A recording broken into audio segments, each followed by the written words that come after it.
How's it going, guys? Yeah, so today I just wanted to talk about Arena Breakout Infinite. I've been really enjoying the game so far, and I put a good bit of hours into the game, and wanted to leave kind of a small review about my time in the game, the pros, the cons, what I like about it, what I don't like about it, my future thoughts and worries, all that jazz. Let's get right into it. So the economy in this game is very interesting. It is good and bad. It's very hard to make money in this game, to be honest with you. It is super, different compared to what I'm used to in Tarkov.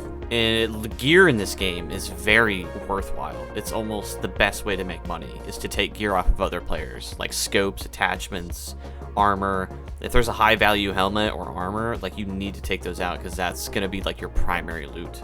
That's where most of your loot value comes from, which is kind of insane to me. It's very different than from in Tarkov, where, a random pair of bolts is your answer to financial wealth.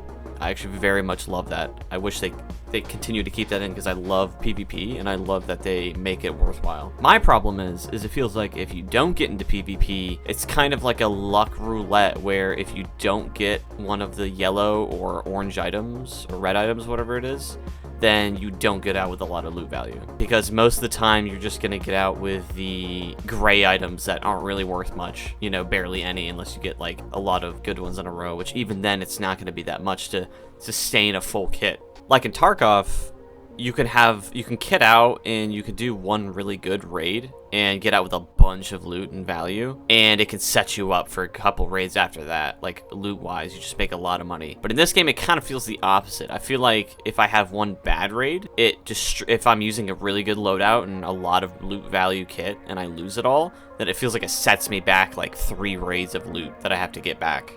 And there also is the occasional purple item, which is worth a decent bit more, but usually most of them are not that good. It's usually just equipment from players, keys. Those are the ones that are worth the most. That's where you're making your big bucks. Other than that, you're really not making that much money. Another thing is the economy is shifted by, I'm assuming, Deep, the contact that does the barter offers. I'm assuming, correct me if I'm wrong, but I'm pretty sure he's the only one that is shifting the economy, except for the players that are buying attachments and armor. He's the one that determines the prices of all the barter items. I'm not sure if I'm correct about that, but it seems like that's where the prices are fluctuating from him specifically. So I hope they add something else other than him that adjusts the economy, that kind of changes the flow of the price of things, like small items, kind of like in Tarkov, which I think would add just some spice to the game, make it a little bit more spontaneous, keep it interesting.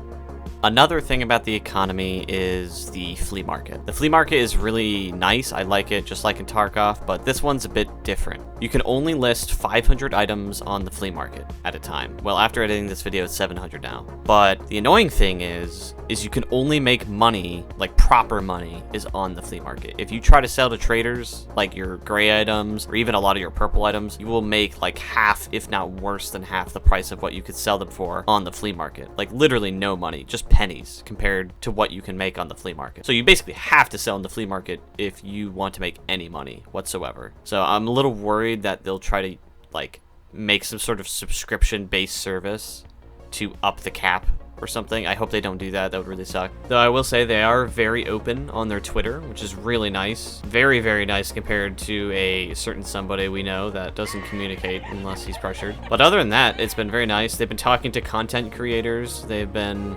expressing how they're going to work on some of the things that players are bringing up. So it does look like they are working to work with the community to fix things, which is very nice. They did mention the economy in some of these tweets, and they did say that they will be working on it to some extent, which will be nice. Hopefully they can work on it and fix it.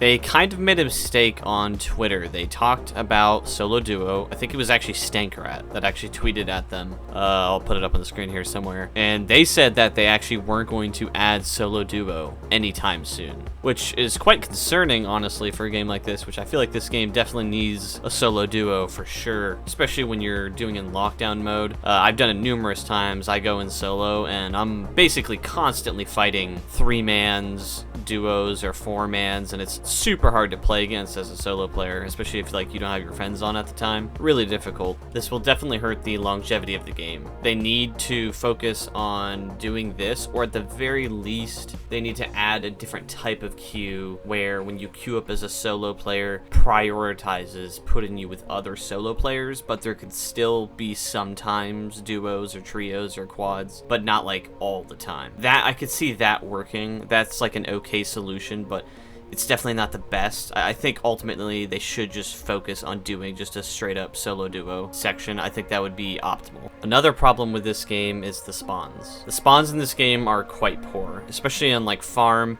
I've noticed I haven't played as much Valley, but on Valley it's not the best as well. But on farm it's quite bad on certain ones. Some of the spawns are fine, but some of them, especially towards I think the east side of the map, when you get over there, it is not good. You're basically put against like 2 other groups and you have to just duke it out at the beginning of the raid like every single time. And it gets a little dull at points because then all the fighting is at the beginning of rounds every time and almost barely at the POIs where you're supposed to be fighting for the loot for. But good news is they already mentioned that they're working at it in a tweet, I think like a week ago or 2 weeks ago. And they just mentioned that they're working on optimizing it, so that's really nice to hear. Hopefully they just work on either like lowering the amount of people on the map, or they maybe make the map a little bit bigger. I'm not really sure how they're gonna do it. Hopefully they fix the issue, and that'll really help out the fights happen more at the POIs, which will really like help with the excitement of the game.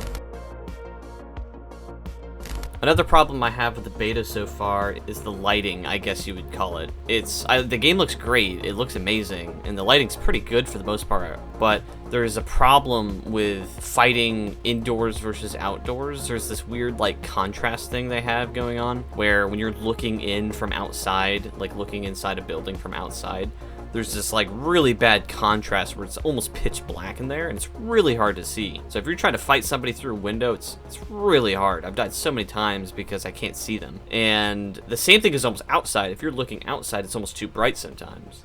And I've died multiple times where I've run into a building and it takes a second for the auto adjustment of the contrast to come in. When I walk into the building, it's pitch black, and I've died like a couple times like that. It's really bugging me, so I hope they work on that because it's really annoying. Overall, I really like the game, and I hope they continue to improve it and continue to listen to the community. And as long as they do that, I think this game will do very well. I'd give it a solid 8 out of 10, maybe even 9 out of 10. This game's very good. Bye.